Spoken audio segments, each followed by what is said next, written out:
Hi, I'm Mike Ferraro. I've been in the wakeboard industry since the beginning. I've worked with a lot of up-and-coming riders, a lot of pro riders. Hey guys, I'm Olivier Derome. We're here talking about the brand new 2011 District Board. I'm really excited about the District Series for its user-friendly rideability, easy to get used to, really works well on cable park. With the brand new 2011 District Board, all the new features make it so user-friendly that it's so predictable. So as I'm edging out, I know exactly how the board's going to react, and that will help me throughout everything I do. I'll be bonding with the board and everything's going to be simple and easy. One thing that we were really looking for in the design of the District was how can we come up with a board that will work for new riders and also work for a pro rider? How can we come up with a board that's going to work at slow speeds, that's going to work at fast speeds? Also, how can we come up with a board that's going to work with a small wake and also a big wake? That was a lot of the fun things that we played with, and it took us some time to really come up with that blend that worked for all of those different needs.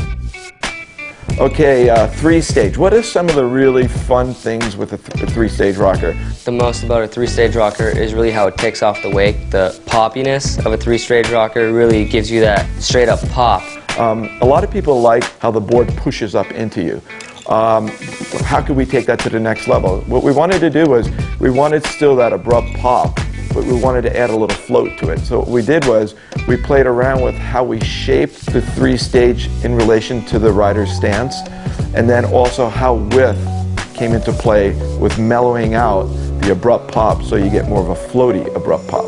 We really liked continuous rockers, and so what we wanted to do was we wanted to incorporate continuous into this bottom rocker.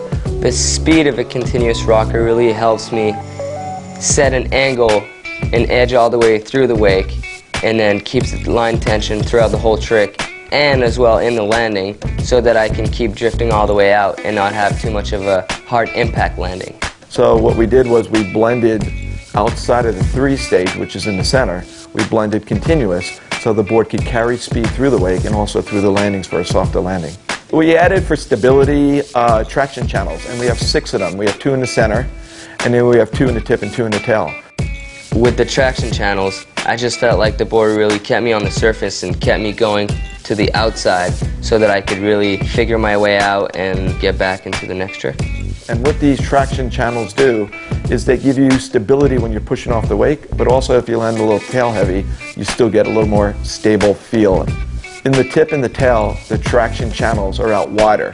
What we did was we used a lot of high-speed video, and we watched when the board was landing, and the board will land more tipped over to the side in the tip and tail.